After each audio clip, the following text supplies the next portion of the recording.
Business. Paris d'avenir, Nathalie Croiset. Bonsoir, bienvenue dans Paris d'avenir, tous les soirs à 21h sur BFM Business, des projets, des entreprises innovantes d'Île-de-France, c'est ce qui fait le quotidien de l'entreprise. Ce soir, les jeunes et comment rapprocher les jeunes de l'entreprise. Plus d'un tiers des jeunes diplômés en 2011, il faut le rappeler, n'ont occupé aucun poste depuis la fin de leurs études. Les plus chanceux acceptent des emplois d'attente, parfois faute de mieux. C'est ce qui ressort d'une étude toute récente, publiée il y a quelques jours par l'AFIGE, l'association pour faciliter l'insertion professionnelle des jeunes diplômés. Jeunes et entreprises, alors enfin main dans la main, c'est le thème ce soir de Paris d'avenir, avec notamment Absatoussi, bonsoir. Bonsoir. Vous êtes la fondatrice d'Ethnicia. Alexis Normand, bonsoir. Bonsoir. Analyste à la Fondation Concorde et auteur notamment de la publication La jeunesse française a-t-elle encore un avenir? Donc voilà, vous posez clairement la question. Stéphane Morvillès, bonsoir. Bonsoir. Vous êtes le directeur général d'Ediane. Et enfin Hubert Mézin, bonsoir. Cofondateur de Mofil. Donc avec vous, on va voir vos témoignages, à chaque fois des profils différents, à la fois du côté, on va dire, du recrutement, et puis aussi ceux qui sont là, qui ont créé leur entreprise à votre image, Absatoussi. Alors, justement, je parlais de cette étude de la part de vous, Alexis Normand, la Fondation Concorde, groupe de réflexion indépendant, il faut le rappeler, créé en 1997, plus de 2500 membres. Et donc, cette étude, l'avenir, la jeunesse française a-t-elle encore un avenir? Il faut le dire, vous l'avez rappelé en début, il y a 3 étudiants français sur 4 qui, en 2011, avaient le sentiment d'appartenir à une génération sacrifiée. C'est pas très encourageant, tout ça. Oui, tout à fait. Il y a même 17% des 16-29 ans qui pensent croire en l'avenir de leur pays. C'est 2 fois moins qu'en Angleterre, qui est quand même un pays pas si différent du nôtre. Bon, c'est 80% en Chine. Donc on est parti de ce constat un petit peu désolé, avec un groupe de jeunes aussi de bonne volonté, pour dresser un constat, un diagnostic, en 3 temps. Un sur, en quelque sorte, l'essoufflement du modèle social français, un modèle qui vit à crédit, pas assez de croissance. Et puis, deuxième temps, c'est que les jeunes, essentiellement, sont victimes de cet essoufflement. C'est la variable d'ajustement, notamment sur le marché du travail. Et troisième temps, pourquoi est-ce que, depuis le temps que ça dure, puisque ça fait quand même 30 ans que la situation se dégrade... Oui, c'est un débat sur lequel on revient régulièrement, voilà, les jeunes, on ne peut pas dire le contraire. Et on propose notamment le contrat unique, et bon, c'est pas une proposition nouvelle, mais pourtant, c'était déjà au programme en 2007. C'est toujours pas sur la table. Alors on se pose la question, et en fait on critique plutôt un modèle politique figé, peut-être parce que les élites politiques elles-mêmes sont figées. Donc voilà un petit peu de contenu. Faire bouger les lignes aussi en matière d'éducation, ça c'est clair. Alors on a quelqu'un qui va témoigner aussi, évidemment, Absatoussi, donc fondatrice d'Ethnicia. Ça c'était en 2005 que vous avez créé ces espaces de beauté. Vous êtes, alors évidemment, pour ceux qui jettent un œil aussi sur M6, il y en a qui écoutent et qui regardent BFM Business mais qui suivent aussi M6, vous êtes membre du jury de l'émission L'Inventeur 2012, aux côtés de Philippe Bloch, qu'on connaît bien, un BFM Business aussi. D'ailleurs, je crois que vous avez décidé de changer le nom de votre marque là et de l'appeler Absatoussi. Donc maintenant, ça y est, vous devenez une vedette. Donc vous avez décidé de créer votre entreprise. Est-ce que c'est par défaut, justement, à défaut de trouver une place dans une entreprise? Non, c'est pas par défaut, c'était par choix. C'est quelque chose qui était en moi depuis très très jeune. Et dès que j'ai pu sauter, mais j'ai sauté. Comme quoi, vous le dites aussi, vous venez des quartiers, on en parle souvent aussi. Voilà, vous n'avez pas eu de crainte de vous lancer dans l'aventure et de vous dire voilà, ça va peut-être être plus difficile pour moi, parce que non, parce que c'est pas plus difficile, et en plus venir des quartiers, on a la chance aussi de venir des quartiers. On arrive avec d'autres idées, une autre vision du marché, et quand on vient de milieu aisé, c'est exactement la même chose. Donc moi, je pense qu'on a la chance de son histoire, et il faut en faire quelque chose. Mais vous avez eu quand même un parcours, voilà, un bac pro, un BTS pro, voilà, vous avez continué, vous avez eu quand même des petits boulots, un peu comme beaucoup de jeunes aussi, avant finalement, voilà, de vous lancer dans l'aventure. Moi, j'ai commencé à travailler, j'avais même 12 ans. Je disais que je faisais déjà du business et que j'étais déjà une businesswoman, parce que j'étais la plus riche des jeunes de mon âge. Donc oui, j'ai commencé tôt, et j'ai un parcours qui est totalement atypique, mais je pense que pour devenir entrepreneur, le plus important, c'est l'école de la vie, le terrain. Et le terrain aussi, le terrain c'est en entreprise. Alors typiquement, voilà, à vos côtés, notamment Stéphane Morvillès, donc Ediane, société de conseil en management et système d'information, créée en 1984. Vous êtes à Paris, quand même plus de 400 collaborateurs, répartis entre la France et la Tunisie aussi, près de 90 clients actifs. Vous, voilà, évidemment vous, en tant que société de conseil, de management, système d'information, vous recrutez. Bon, la crise aussi est passée par là, mais il faut aller les chercher aussi, ces jeunes quand même. Tout à fait. Nous recrutons, une grande majorité de nos recrutements portent sur de jeunes diplômés. quasiment 50%. Donc c'est un point extrêmement important pour nous. Et nous recrutons aussi beaucoup de diplômés différents, c'est-à-dire que notre positionnement, à la fois en consulting, à la fois en ingénierie, à la fois sur de la qualification, des tests logiciels, nous amène à recruter des écoles de commerce, des diplômés d'écoles d'ingénieurs. Voilà, donc nous sommes très, très actifs et je pense que aussi notre responsabilité en tant que dirigeant, entrepreneur, d'essayer de créer des passerelles entre le monde de l'entreprise et le monde des jeunes qui, on le voit, on le sait, a beaucoup de difficultés à intégrer aujourd'hui la société. Ouais, parce que là, vous parlez aussi des jeunes diplômés, il y a aussi ceux qui ont parfois aussi des difficultés, mais qui ont envie d'avancer, qu'on les accompagne aussi au sein de l'entreprise et dans l'entreprise. Voilà, donc on cherche vraiment par tous les moyens, pourrais-je dire, et on y reviendra probablement, à recruter plus de jeunes diplômés. Alors parfois on a des capacités, on a des moyens, on a des responsabilités, des projets que nous menons nous-mêmes et qui nous permettent d'intégrer des jeunes, et c'est important, le management international notamment, booster les équipes, mais aussi chez nos clients, des grandes banques, des grandes compagnies d'assurance. On cherche aussi à les aider à transformer les faits et à les amener à recruter de jeunes diplômés. Donc on cherche à les convaincre en quelque sorte, et on a mis en place une offre dont nous pourrons parler. Bien sûr, et intergénérationnel, ça revient souvent, hein, même dans le discours politique en ce moment. Et enfin, Hubert Mézin, donc cofondateur de Mofil. Alors vous êtes tout jeune, on va dire, parce qu'en fait, créé cette année, et la version définitive de votre site, c'est même pour le 1er septembre. Donc là, si on va jeter un œil encore, c'est on va dire en cours d'installation. Maintenant, voilà. Donc on a lancé le 1er avril, on a lancé 3 versions différentes de Mofil, 3 versions bêta, 3 versions test. Et donc là, on a repassé le site en développement pour les 3 prochains mois, les 2-3 prochains mois, jusqu'au lancement le 1er septembre. Alors, il faut le dire quand même, c'est une start-up qui est spécialisée dans le recrutement des étudiants et des jeunes diplômés en mettant en avant leurs capacités, leur personnalité. Vous avez un slogan, c'est Be Yourself, Be Unique. Comme ça, je crois que vous ambitionnez d'être le premier site de recrutement de ce type-là. Exactement. Alors, on est sur un marché qui aujourd'hui semble complètement atomisé. Alors qu'en réalité c'est pas le cas. Je crois qu'il faut revoir le recrutement en profondeur et concrètement, pas seulement sur le web, des sites web sur le recrutement de petites annonces, il y en a plein. Aujourd'hui, je pense qu'il faut revoir la manière de recruter, et la manière de recruter selon moi la plus intelligente, c'est non pas de baser le candidat sur ses compétences, mais de baser sur la capacité qu'il a à utiliser ses compétences. Et je crois que c'est indispensable de connaître, même au sein de l'entreprise, la personnalité de l'individu pour pouvoir mieux l'intégrer au sein des équipes et en faire une personnalité unique et non plus un CV ou un diplômé parmi d'autres. Voilà, donc voir différemment un peu le recrutement, c'est l'un des enjeux, et on va en parler et y revenir après une première pause dans Paris d'Avenir sur BFM Business. Tous les week-ends sur BFM Business, BFM Academy 2012 avec Nicolas Dose. Le premier concours de créateurs d'entreprise à la radio. Chaque semaine, 2 candidats vous présentent leur projet. Le 23 juin, il n'en restera qu'un. BFM Academy 2012, ils y croient. Mais croirez-vous en eux? BFM Academy avec HP Office Jet Pro. Imprimante professionnelle, partenaire de toutes les entreprises.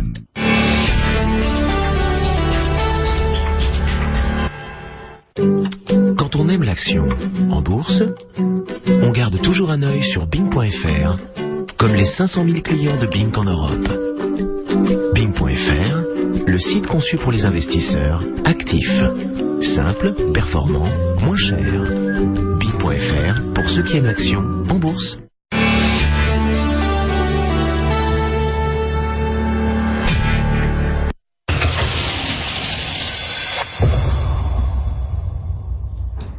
21h, 22h, BFM Business, Paris d'Avenir, Nathalie Croisé. Un quart des jeunes actifs quand même au chômage, on le dit souvent quand on dévoile les chiffres du chômage, et certains mettent parfois de 8 à 11 ans pour décrocher un CDI, parfois peu payé. Les jeunes en intérim, des CDD, des stagiaires, on le sait bien, qui vivent dans la plus grande précarité. Alors comment faire évidemment pour qu'ils aillent à la rencontre de l'entreprise? Jeunes et entreprises, enfin main dans la main, c'est le thème ce soir de Paris d'Avenir, avec Absatoussi, fondatrice d'Ethnicia, Alexis Normand, analyste chez au sein de la Fondation Concorde, Stéphane Morvillez, directeur général d'Ediane, et enfin Hubert Maison, cofondateur de Mofil. Je me tourne vers vous, Stéphane Morvillez. On dit souvent la mauvaise adéquation, on va dire, entre la formation, l'emploi, l'accès à l'entreprise. Vous qui dites vous-même que vous allez chercher des jeunes diplômés, ça veut dire qu'ils ne viennent pas peut-être naturellement vers vous, qu'il faut aller les chercher. Donc finalement, la difficulté de recrutement dont parlait Hubert Maison avant la pause.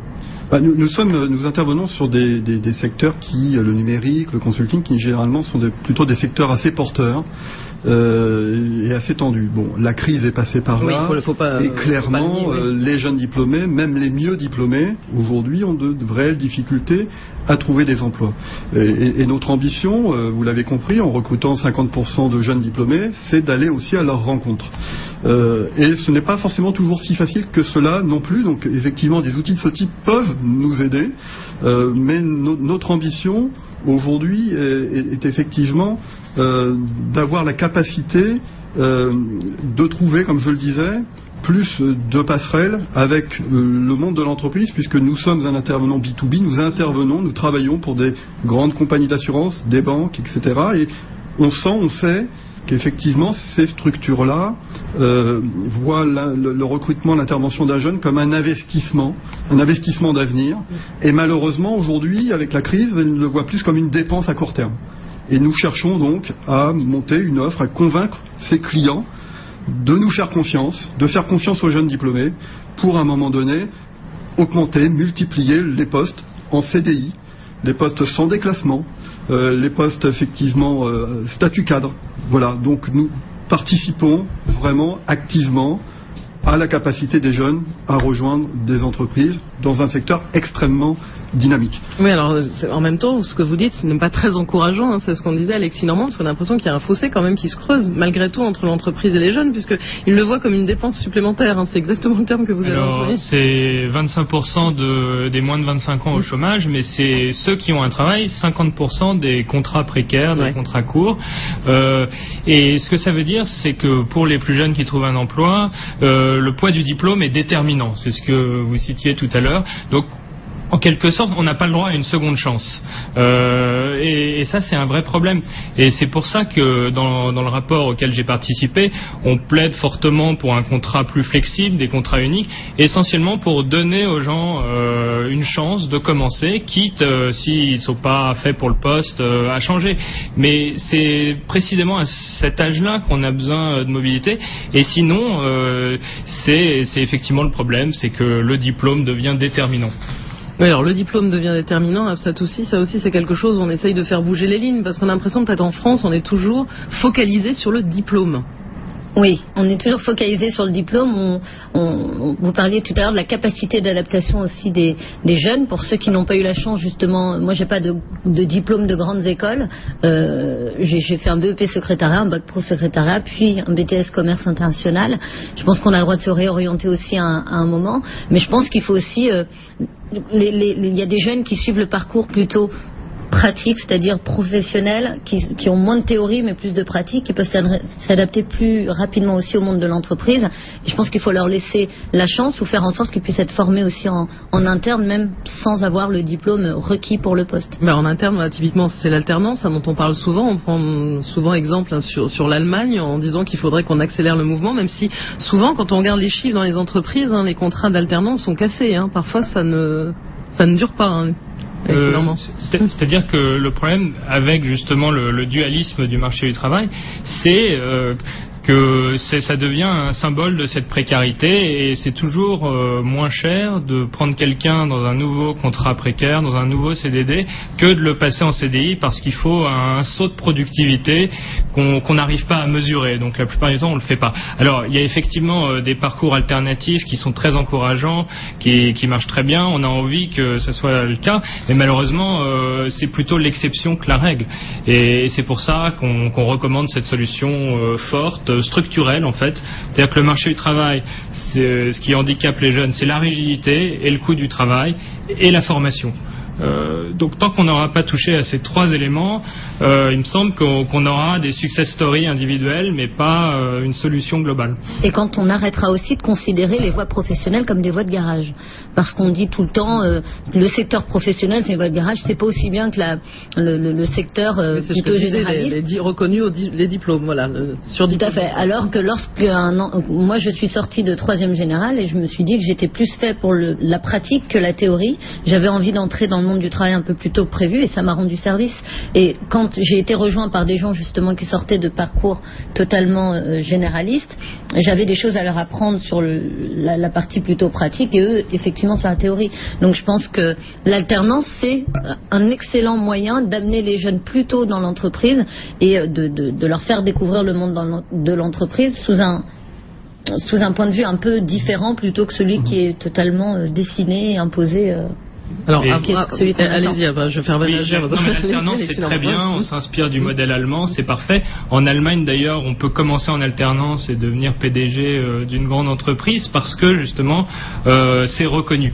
En France, il y a l'alternance, mais c'est dans un gros paquet de contrats précaires, il y a le CDD, l'intérim, et du coup, il faut pas, c'est l'arbre qui cache un peu la forêt, même si on peut pas contester que ce soit une bonne chose. Bon, en attendant de faire totalement bouger les lignes, peut-être qu'il faut vous faire bouger les lignes en matière de recrutement, hein. Typiquement Hubert Mézin, c'est ce que vous essayez de faire. Souvent on dit quand on regarde, voilà, les recrutements sont pas faits, sont faits parfois sans réelle analyse malheureusement, et voilà, il faut remettre ça à plat. Hein. Voilà, oui, tout à fait. D'abord il faut savoir qu'il y a 58% des RH qui considèrent qu'ils n'ont pas d'autonomisation de toutes leurs procédures.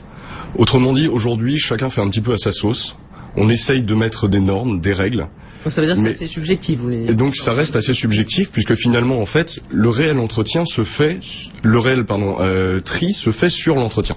C'est-à-dire que le recruteur va baser toute sa pensée, tout ce qu'il pense de la personnalité de l'individu sur ce que lui finalement voit, interprète de la personne. Je pense que dès le départ, il faut prendre conscience que cette fracture entre les jeunes et l'entreprise, elle est corrigible. Elle est corrigible, non pas en essayant de trouver des solutions. Alors, vous parliez tout à l'heure du contrat unique. Ça peut être une solution. Je pense qu'il faut aussi regarder au-delà du niveau micro ou macroéconomique, plus déjà au niveau microéconomique. C'est-à-dire, il faut voir que la réalité du fait, et la réalité du fait, c'est d'être capable de permettre aux candidats, de permettre aux jeunes diplômés, quelles que soient leurs compétences, quel que soit leur niveau de compétence, vous en parliez tout à l'heure, au niveau qu'on ait fait un BTS, ou qu'on ait fait de l'alternance ou pas, ou qu'on ait fait des grandes écoles, je crois qu'il faut donner la possibilité aux étudiants de montrer leur capacité, leur personnalité, et qu'avant de vendre leurs compétences auprès des entreprises, puisque c'est ce qu'ils vendent aujourd'hui, d'être capable de leur donner la possibilité de vendre leur personnalité, ce qu'ils sont réellement, leur valeur finalement réelle dans l'entreprise. Et c'est ce que vous mettez en avant. Est-ce qu'on va comprendre aussi concrètement, parce qu'on va essayer d'être un peu positif. Là, on a vu évidemment, et ça on le sait, hein, malheureusement, on sait le nombre de jeunes actifs au chômage, mais qu'on peut essayer quand même de faire bouger les lignes. Donc on se retrouve après une nouvelle pause dans Paris d'Avenir et Journal de l'économie sur BFM Business. Paris d'Avenir, le futur est capital sur BFM Business.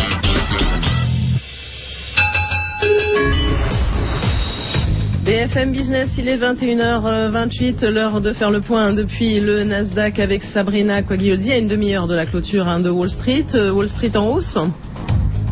Oui, en progression, mais ça s'essouffle quelque peu, Nathalie, puisque on est désormais en quasi repli sur l'indice Nasdaq, moins 0,1%, 2841 points. Sur le Dow Jones, on a réduit nettement les gains, plus 0,6%. C'était une hausse de pratiquement 1% sur le plus haut niveau de la séance. Le S&P 500, plus 0,29%, avec des marchés qui apprécient certes les annonces en provenance de Chine, cette baisse surprise des taux d'intérêt, une première depuis 2008. Mais de l'autre côté, vous avez les propos de Ben Bernanke, le patron de la Fed, s'exprimait ce matin devant le Congrès. Il a répété que la Fed se tenait prête à agir si besoin est, mais sans donner plus de détails, ce qui a déçu quelque peu donc les opérateurs, avec une réserve fédérale américaine qui également se prononçait aujourd'hui sur le secteur secteur bancaire et qui demande plus de règles, des règles beaucoup plus strictes. Et bien, on notera que on regarde un petit peu ces valeurs bancaires qui du coup réduisent nettement leurs gains. Le reste de l'actualité, le titre Facebook joue un petit peu au yo-yo depuis ce matin. On est actuellement en repli alors que l'on continue de parler du plan d'indemnisation proposé par le Nasdaq hier. Pas assez selon les experts de l'industrie. Enfin, Best Buy, le darty à l'américaine, est sous pression aujourd'hui après l'annonce du départ de son fondateur. Et la clôture, donc, ce sera dans une demi-heure, hein, Sabrina, dans New York-Paris. 4e hausse consécutive à la Bourse de Paris, grâce notamment à la décision de la Chine de baisser ses taux d'intérêt. Le CAC 40 a gagné 0,4% à 3071 points. Les valeurs bancaires, très recherchées une nouvelle fois. BNP Paribas en progression de 1,4%. Crédit Agricole aussi qui a gagné 0,8%. A signalé aussi Vivendi qui a bondi de 3,6% après une information de l'agence Bloomberg selon laquelle le groupe français réfléchissait à une éventuelle vente de sa filiale de jeux vidéo Activision Blizzard, numéro 1 du secteur.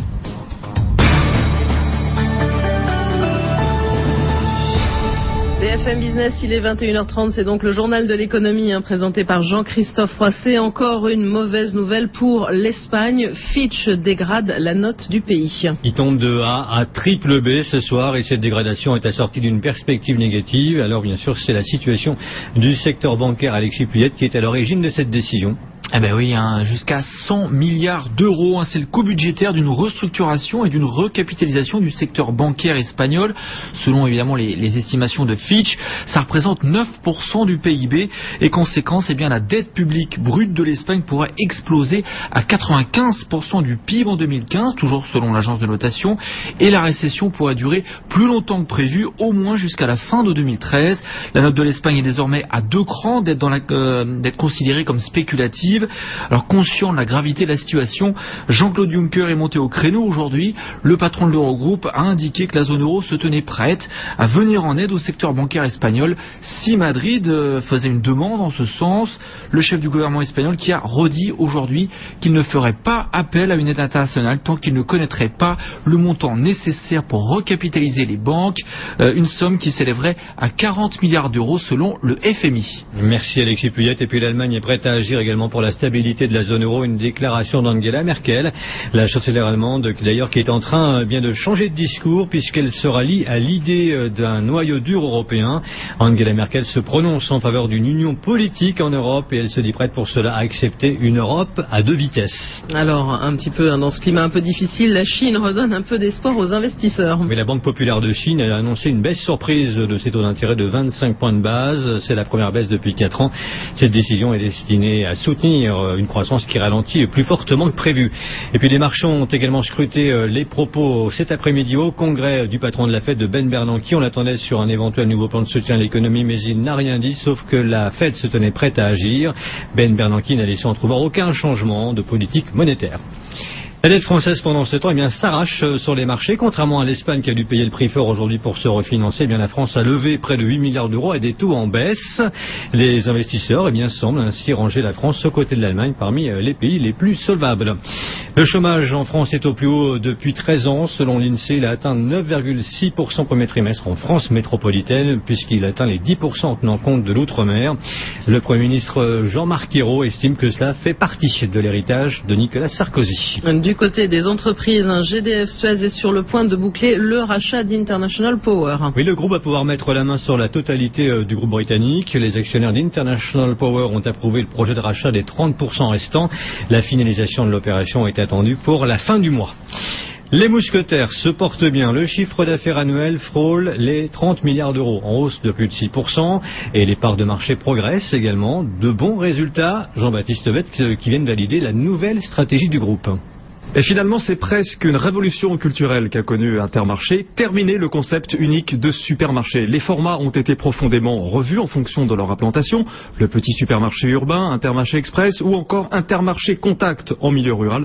Sans oublier bien sûr le classique Hyper. La variété des produits a elle été revue à la hausse. 1700 références supplémentaires, en majorité des produits du terroir qui sont très prisés par les clients. Enfin, 2012 sera l'année du drive. Intermarché est très en retard sur ce segment qui permet de venir chercher ses courses sources après les avoir commandés par Internet. On dénombre aujourd'hui 280 points de retrait. L'objectif est d'en avoir 500 d'ici la fin de l'année. Le Club Med en forme également. Les bénéfices sont en forte hausse au premier semestre. Ils bondissent de 70%. Mais le groupe abaisse un peu son objectif de marge opérationnelle. Ces dernières semaines, en effet, les réservations pour cet été ralentissent un peu, notamment en Europe. Le titre Saint-Gobain sanctionné après un avertissement sur résultat. Il a perdu plus de 5%. Ce soir, c'est la plus forte baisse du CAC. Le premier semestre sera plus faible que prévu. Cela dit, le groupe confirme sa prévision de croissance pour cette année. Et puis Lagardère essuie un nouveau refus pour le rachat du Guide.com. Le groupe de médias avait pourtant relevé son offre à 28 € par action, mais le comparateur en ligne estime qu'elle ne reflète pas la valeur de la société. C'était le journal de l'économie présenté par Jean-Christophe Roisset, BFM Business. Il est tout juste 21h35. 21h, 22h, BFM Business. Paris d'avenir, Nathalie Croiset. On parle souvent, régulièrement du chômage des jeunes. Heureusement, il y a des chiffres un peu plus encourageants. La moitié des jeunes Français âgés de plus de 18 ans ont l'intention de créer une entreprise un jour. Il y en a même 13% très attirés par ce défi. Prévoient de passer à l'action dans les prochaines années. C'est ce qui ressort d'une étude de la PCE, l'Agence pour la création d'entreprises.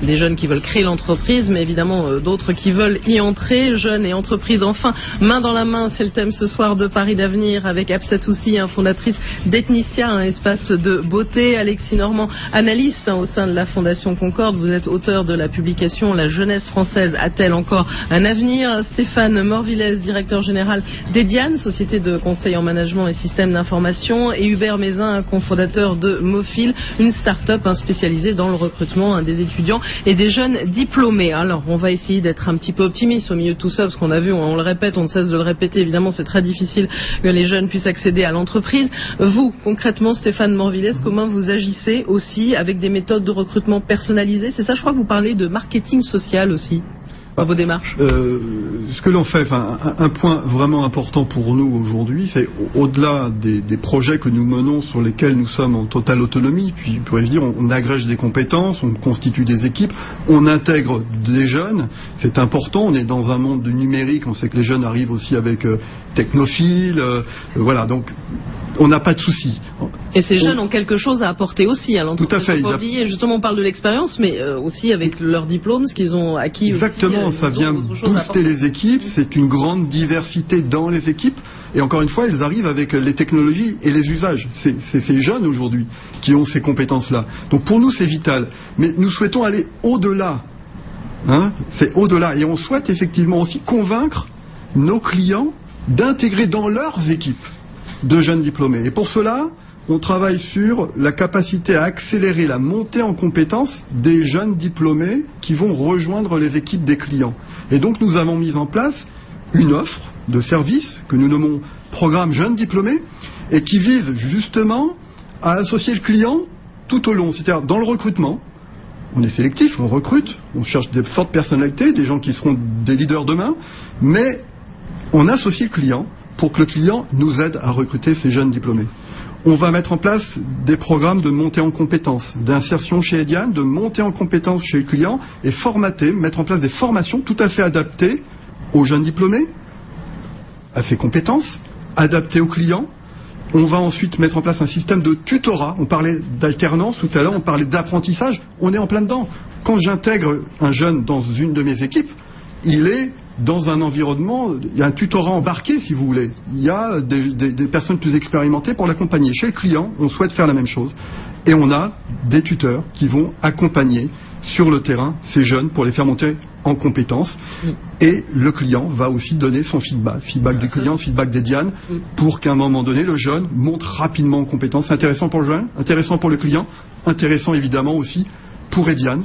Voilà, tout le monde y gagne et c'est notre ambition aujourd'hui de développer fortement cette offre, vous l'avez compris. C'est du gagnant-gagnant pour ce que disait une célèbre candidate. Bon, alors c'est vrai qu'on parle beaucoup justement de l'intergénérationnel, des relations entre les plus anciens, les plus jeunes, jusqu'au contrat de génération qui est mis en avant par François Hollande, le nouveau président qui incite, on va dire, à l'embauche en contrat à durée indéterminée de jeunes en les associant aux salariés les plus âgés. Ça, c'est une idée intéressante en dehors, je ne parle pas du contrat de génération, je ne suis pas là pour signaler. Qu'est-ce que vous en pensez, Alexis Normand, même si j'ai bien compris qu'il fallait refondre beaucoup de choses? Il faut évidemment éviter de dresser les générations les unes contre les autres. Et d'ailleurs, on constate que c'est les pays où le taux d'activité des seniors est le plus élevé qui aussi ont le plus de facilité à intégrer les jeunes sur le marché de l'emploi. Donc il n'y a pas du tout d'opposition entre les deux, bien au contraire. Ce qui fait que les deux sont possibles, c'est essentiellement la possibilité, la facilité de recruter. Donc abaisser le coût de l'embauche, effectivement avoir des formations adaptées, réduire l'écart entre les formations et les besoins, et puis donc flexibiliser.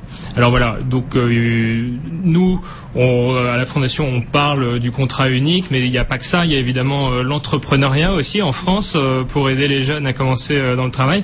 Et là-dessus, la situation de la France nous paraît également plutôt mauvaise en termes d'aide, notamment parce que il est très difficile au niveau macro, je ne sais pas comment ça a été pour vous, mais de trouver des financements. On dit qu'il y a 4000 business angels en France, 40 000 en Angleterre, 400 000 aux États-Unis. Donc ça manque encore, mais je crois que ça aussi vous avez eu un petit peu de mal aussi au niveau du financement au démarrage quand même. J'ai eu énormément de mal, effectivement. Déjà la première chose, c'est quand on parle de société à responsabilité limitée au montant du capital, c'est une utopie, c'est pas vrai. En dehors de ça, moi j'ai eu énormément de mal à lever des fonds, mais je pars du principe que la prise de risque, elle appartient à l'entrepreneur, pas aux banquiers. Donc c'est à l'entrepreneur aussi de construire des business plans extrêmement solides, d'avoir une bonne vision de son marché et de vendre son projet aux banquiers. Le risque, c'est intrinsèque à une entreprise. On sait bien, on se lance, comme dans l'aventure, comme dans la vie. Mais la relation avec le banquier reste une relation humaine, où on arrive à le séduire et il croit dans le projet, il nous accompagne, ou on n'y arrive pas. En même temps, s'il ferme les verrous, et en particulier dans le climat actuel, c'est un petit peu compliqué, même si on arrive à le convaincre. C'est sûr, mais la banque reste finalement une entreprise. Donc moi, effectivement, j'ai pas réussi à lever de fonds par ce moyen-là au départ. J'ai été impatiente, donc j'avais du mal à patienter avec tous ces dossiers qu'on peut monter pour obtenir des aides d'État. C'est vrai que cocher des cases, à chaque fois on en a une qui colle pas, donc c'est assez difficile. On parle des business angels aux États-Unis, mais l'entrepreneuriat est aussi beaucoup plus populaire aux États-Unis. En France, l'entrepreneuriat n'est pas encore très populaire. Mais c'est ce que je dis, même si pourtant des jeunes ont envie dans les études, on sent qu'il y a une envie. Bon, parfois aussi, malheureusement par défaut, c'est ce qu'on disait, quand on ne trouve pas d'emploi, on se dit je vais créer aussi mon entreprise, mais il faut presque que ça devienne un sport national, on va dire, la création d'entreprise. Par défaut, mais aussi par volonté. Il y a des gens qui ont envie. Moi je pense que ce qu'il faut, c'est de l'exemplarité.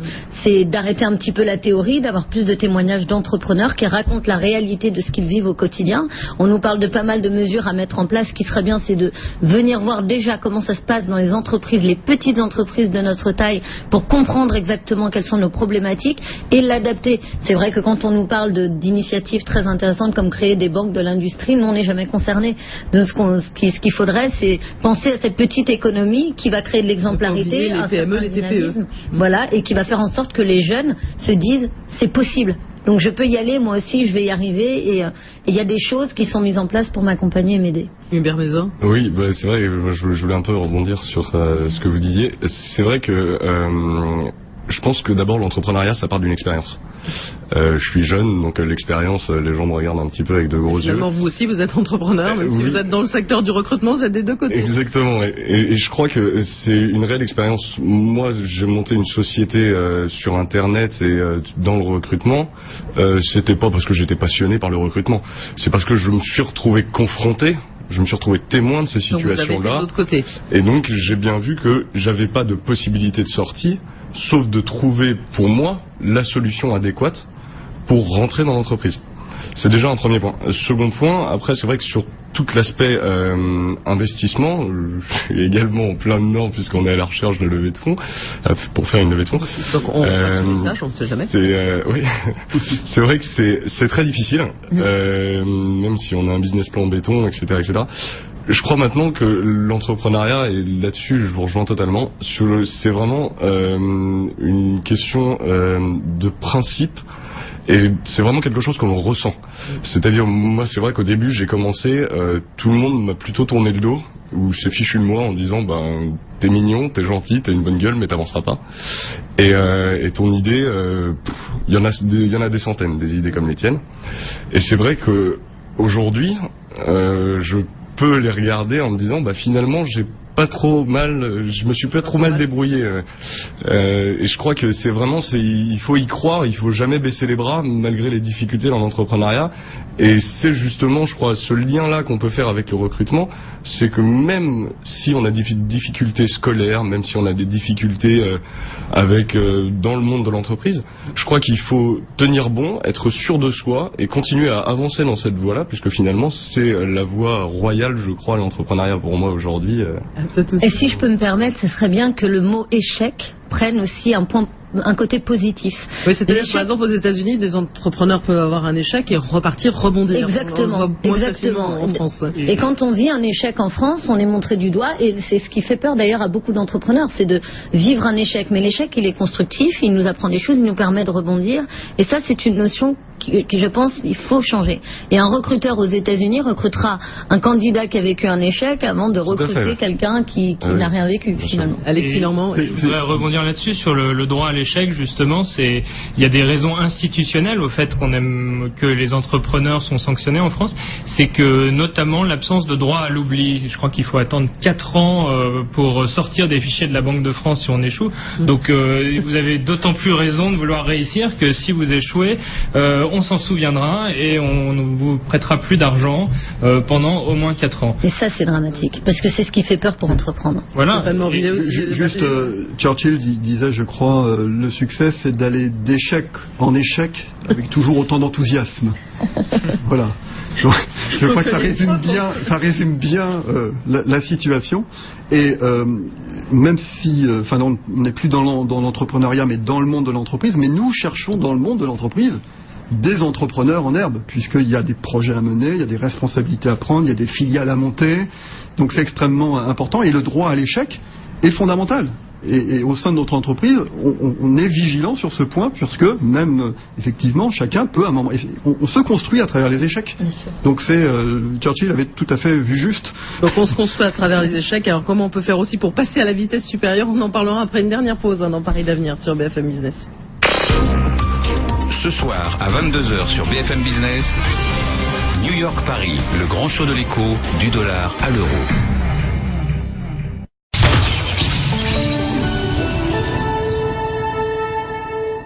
Professionnels du commerce, le siècle 12, le salon de l'immobilier commercial, vous attend les 13 et 14 juin au CNIT La Défense. Un événement incontournable pour découvrir les nouveaux projets de centres commerciaux et développer votre business. Et vous, où serez-vous les 13 et 14 juin prochains? Salut, je suis le nouveau Nikon One. Si j'étais ton jouet préféré, je te consolerais avant même tes premiers pleurs. Mais je suis un appareil photo, et je prends des photos avant que vous n'ayez fini d'appuyer sur le déclencheur.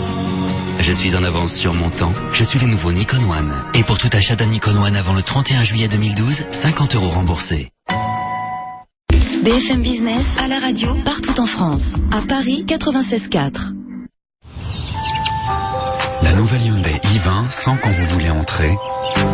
Elle voit ce qu'il y a derrière vous. Elle sent venir la pluie et réagit à l'obscurité. Elle respire et inspire la sérénité avec sa triple garantie 5 ans kilométrage illimité. Une voiture, 5 sens, la nouvelle Hyundai i20. Si vous pensez connaître Hyundai, pensez nouveau. Hyundai.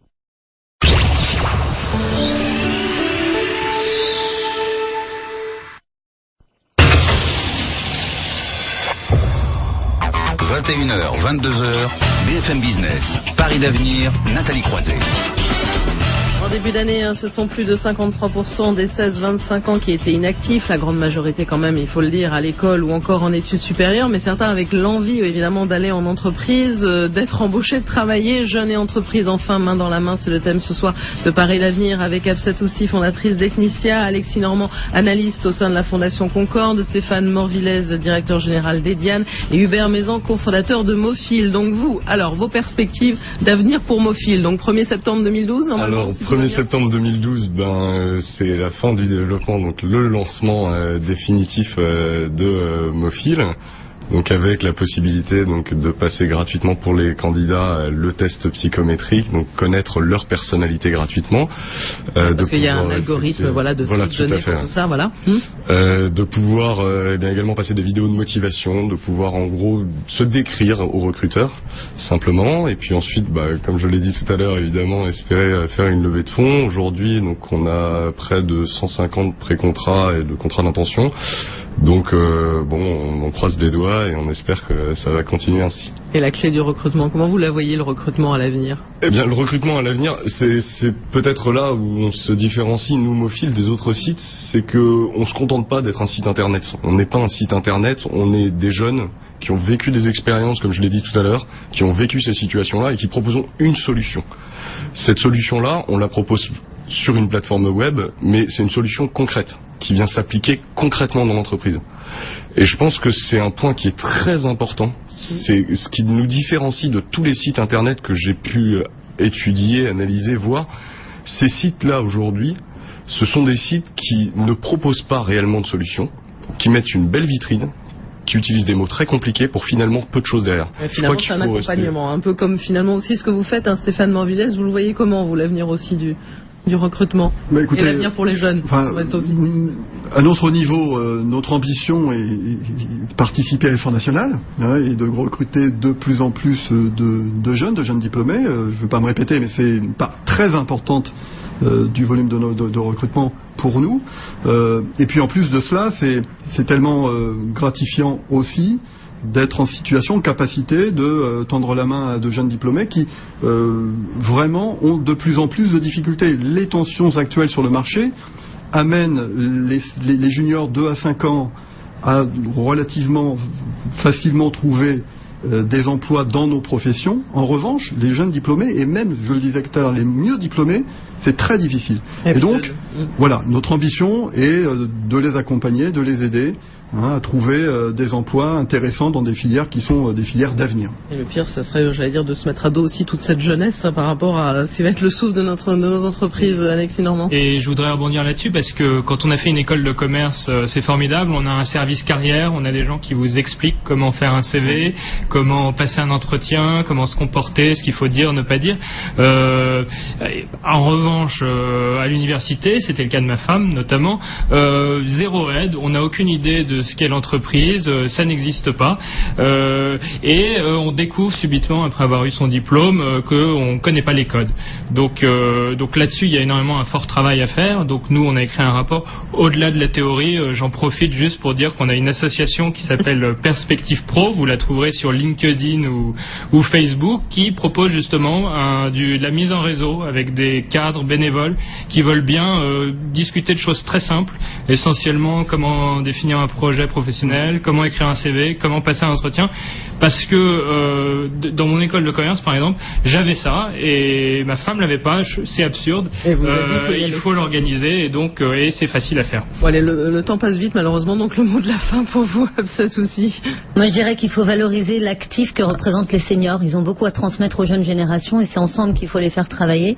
Et pour le mot de la fin, c'est montrer aux jeunes que c'est possible, leur ouvrir le monde de l'entreprise, pas que par les grandes écoles, mais aussi par toutes ces voies professionnelles qui préparent des vrais actifs. Bon, voilà. Il faut vraiment changer aussi les mentalités, mais ça on l'a bien compris. Mais bon, grâce à vous, petit à petit aussi à ceux qui sont là et qui se feront entendre aussi, ça fera bouger tout ça. Merci en tout cas à tous les quatre d'être venus ce soir dans Paris d'Avenir. On se retrouvera lundi soir en direct, toujours à 21h, pour parler d'innovation, de rupture. Et oui, c'est créer un précédent et dominer un nouveau marché. Évidemment, si je vous parle par exemple d'Apple, vous avez tout compris. Les entreprises françaises ont leur carte à jouer en la matière et doivent être moins frileuses. Nous parlerons donc lundi soir, et ça risque d'être passionnant, autour du paléo-anthropologue Pascal Pic. Très belle fin de soirée sur BFM Business.